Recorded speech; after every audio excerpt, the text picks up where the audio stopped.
lot of times brands want to say, hey, we've got an advertising campaign coming up. It's got TV in it. Let's just fit sonic branding into that TV campaign. And then when they get to the audio, they're just kind of rushing to get it done instead of thinking of it as a separate true branding piece. And so I always recommend to brands to, hey, take a look at this from your branding guidelines perspective and not from a one-off advertising campaign. In this episode, we'll be talking to John Brennan and Sean Beeson of Sonic Signatures, a music creation agency specializing in sonic branding for brands and companies. In part 1, we'll be discussing some of what Sonic Signatures does and how important it is to think of your music as part of your branding, not as an afterthought. My name is Jeanna Isham, and this is the Sound in Marketing Podcast. Today, I'm joined by Sonic Signatures CCO John Brennan and audio UX designer Sean Beeson. John is a music composer and sound designer with 20 years of experience, creating sounds for iconic brands such as Tide, Applebee's, AAA, Mentos, Southwest Airlines, and ADP. He has an MFA in music composition for the screen from Columbia College, Chicago, and serves as an adjunct professor at Northern Kentucky University. Sean is a composer and sound designer that has worked on hundreds of scores for games, ads, trailers, and podcasts for clients like Google, Disney, McDonald's, Taco Bell, State Farm, Wizards of the Coast, Neoglyphic, and Sony. While at Google, he helped develop the sonic identity of Google's Pixel phone, which we'll bring up later in the interview. Contributed sounds to the Google Max speaker and Daydream's internal VR and AR applications. He has contributed to 3 Emmy award-winning projects and has been nominated for multiple Game Audio Network Guild Awards. Welcome to the Sound in Marketing Podcast. Thanks for having us, Jeanna. Yeah. So let's go ahead and dive in because I think we've got a lot to discuss. First things first, let's talk about Sonic Signatures. Guys, can you kind of explain what the company does and how it has been evolving as the marketing industry has evolved? Sure. So our mission is to enable brands to better engage and inform people through sound. And we do that primarily through 2 things. So we educate brands on audio best practices, and we also create holistic audio campaigns. We basically have 3 partners in the business, and we also have a couple composers that work for us as well. But the 3 main partners are myself, and kind of as you said, Jeanna, my background is in commercial scoring for advertising and narrative film. Whereas Sean, also on the program today, his background is music for interactive video games and as well as creating UX sounds for devices. And then our third partner is DB Cooper, who is a voice casting and coaching expert as well.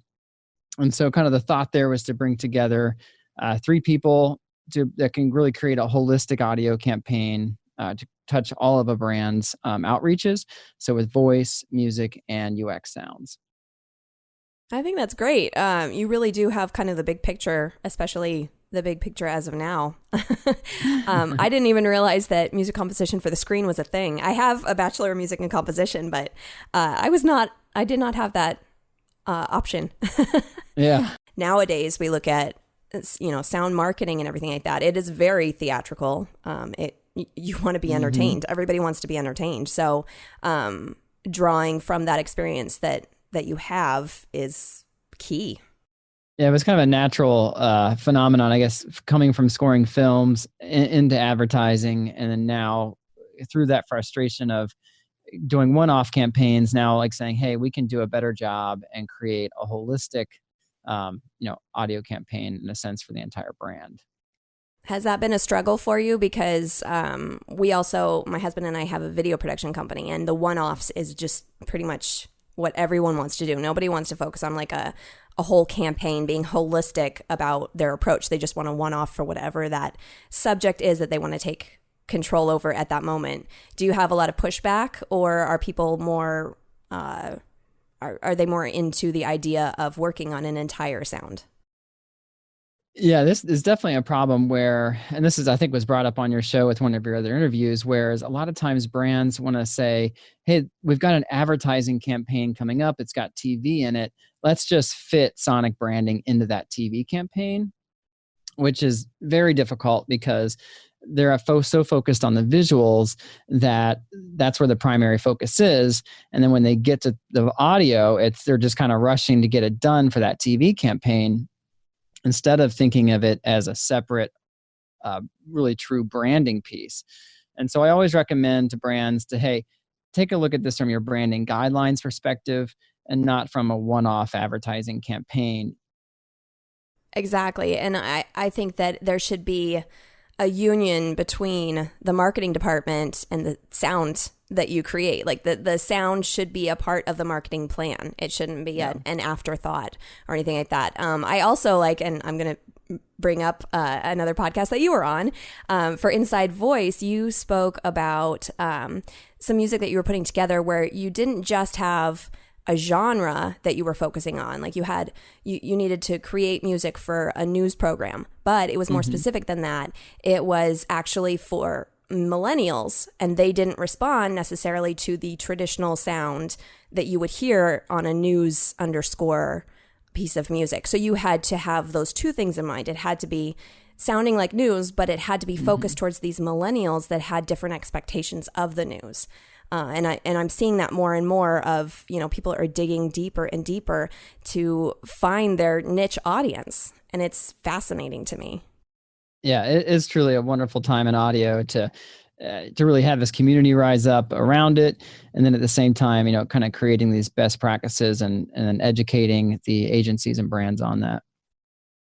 So you have some examples for us. You can kind of talk about what was the motivation, what were you hired to create, and what was your desired anticipation of how it was going to be received? Sure. So this first example we wanted to play is for a piece of podcast advertising. And so we're working with a podcast platform that sells advertising into multiple podcasts. And so obviously we're used to, with a lot of podcasts, where it's just the host read advertising, which is great. It feels completely cohesive to the show. It's very well integrated.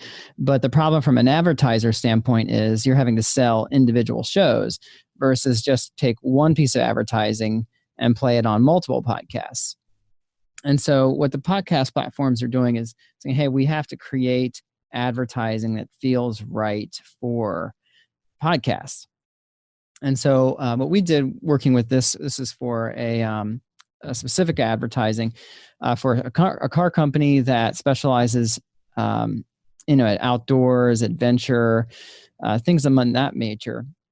And so the music was kind of twofold. So in the music, we had to really portray the brand and the brand attributes, but that also had to be done very subtly and not like a hard sell, because an advertising on like television, for instance, the music is going to be much more active and in your face, much more of a hard sell to get your attention. Whereas obviously in podcasting, you don't have to do any of that. It is a captive audience. The important thing is just trying to tune them in. And so with the music here created for this car company, it was really trying to focus on this outdoor sense of adventure, but then also kind of a green element as well. And then secondly, playing it into the podcast platform and really making it as subtle as possible. And so one of the challenges in writing this music was to just keep it basic, keep it stripped down. So the percussion, there's not a kick drum in there. We'll play the music here in a moment, and you can kind of hear how stripped down it is.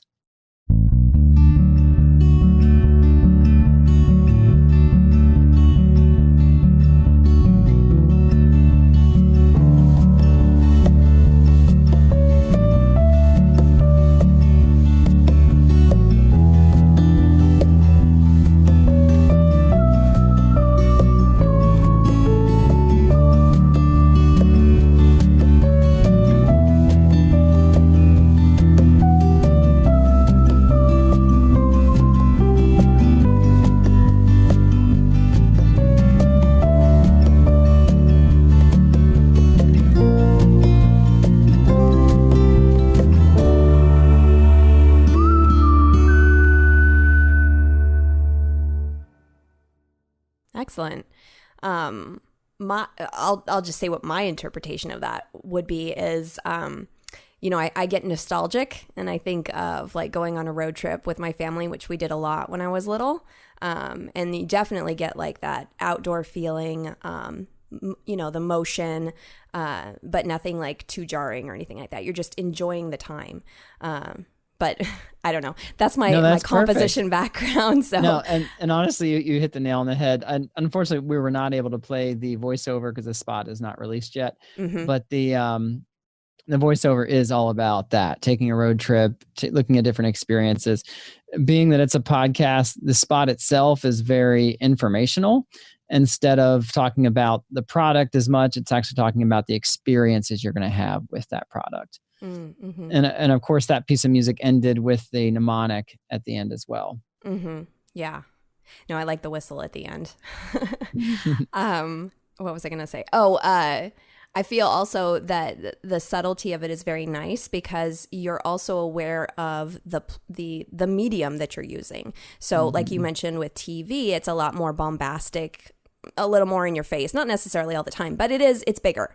But here it's in your earbuds, in your headphones. And so it's a more intimate experience. If you blast them, they're going to like pull their headphones off and it's going to be too much. So I feel like something like that is really great because it doesn't interrupt whatever it is that, someone else is doing. One of the things that I remember, it's still happening, but with TV, you might have a TV show that you're watching that might be really low volume, and then it goes to the commercial and it jars you a lot of times, especially if the first one out of the gate is like something big.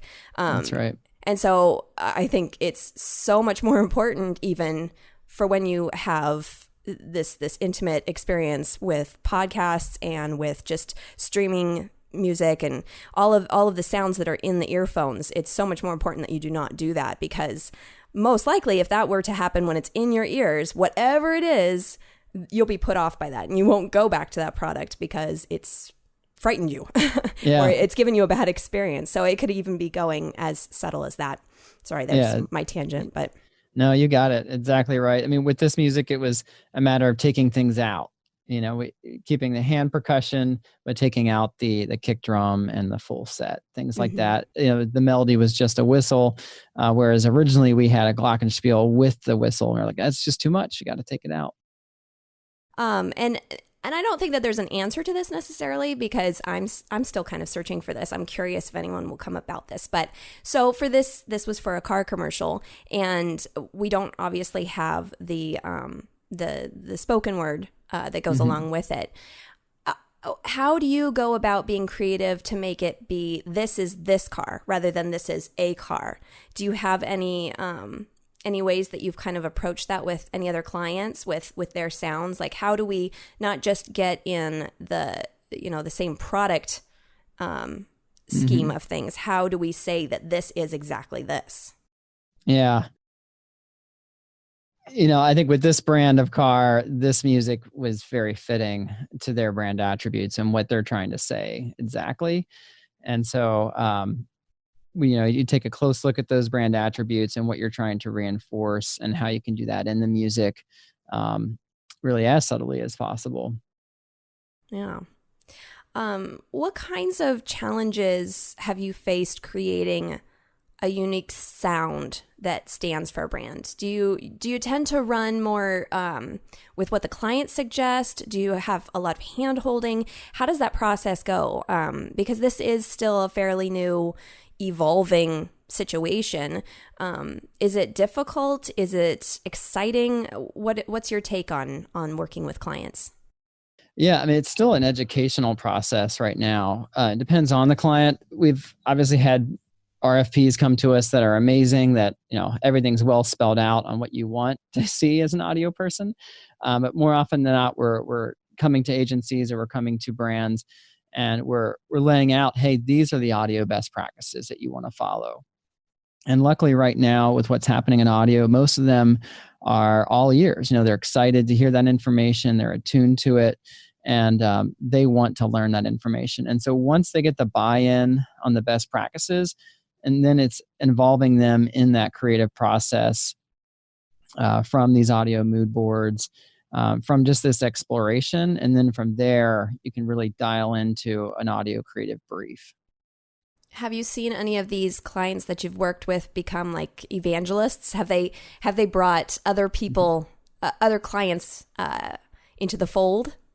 Yeah, it's a wonderful. One of the jobs we did, without knowing it, the agency went and then wrote a blog post about the about the project and about the audio. And so it's wonderful. I was Google searching and I was like, oh, there's our project with with the agency's blog. So it was wonderful to see to see them putting that out there. That's very exciting. So Sean, you've been silently waiting. Can you kind of introduce yourself and kind of give a brief explanation of how you came to be with Sonic Signatures and kind of a little bit about what UX audio is, because not everybody really understands what that is. Right. Yeah. So my background is as a composer. I've been composing nearly my whole life, just starting off as kind of as a hobby, and kind of it's just been something I've really loved to do. And I have a degree in music as well from Capital University, and just kind of jumped into scoring interactive media. So I started off by working in the games industry and kind of contributed to a lot of slot machines in the process, which at the time I didn't realize it is somewhat similar to what I do now with designing very specific, usually short, iconic, highly repetitive sounds that need to psychologically influence the slot player without being too overbearing. And so I kind of continued on into the game industry and have kind of dabbled into advertising and marketing music over the years, and music licensing and sound libraries. And in the process, I met John at a game conference, a game development conference, and we kind of just hit it off in terms of just being kind of good friends. And he approached me and basically said, I know that you have experience in this, and our skill set really is complementary, but it's different enough that I feel that we each can bring something special with our experiences and our abilities to Sonic Signatures. It always starts with just a friendship. Yeah. And you recently, before you joined Sonic Signatures, you were working with Google, and you actually have some examples for us as well for some of the stuff that you've worked on with them. Did you want to share? Yes, yeah. So you'd also asked what UX audio is. And so UX audio is designing audio that in many cases enhances the interfacing of the user with whatever they're experiencing. So in the past, that's been often a phone or some kind of a device or hardware that requires the user to receive feedback, audio feedback, that's complementary to the visuals. And so I think there's a very strong connection between how that audio reacts with how the user is going to use the product. And so UX audio, I think, is kind of jumping into that psychology of how to make a sound that functions in a way that's complementary to the user's experience. And now it's going beyond that, in the sense that we're kind of merging sonic branding with this user experience audio, and it's being exploited in a lot of voice-controlled applications and voice-controlled services where there is no visual stimulus that kind of that can be enhanced by the audio, right? So it's the audio on its own has to kind of stand on its own two legs.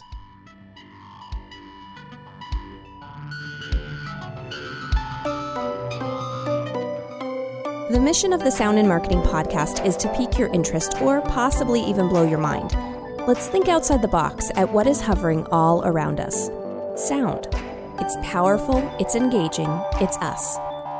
The Sound and Marketing Podcast was produced by Dreamr Productions and hosted, written, and edited by me, Jeanna Isham. Special guests were John Brennan and Sean Beeson from Sonic Signatures.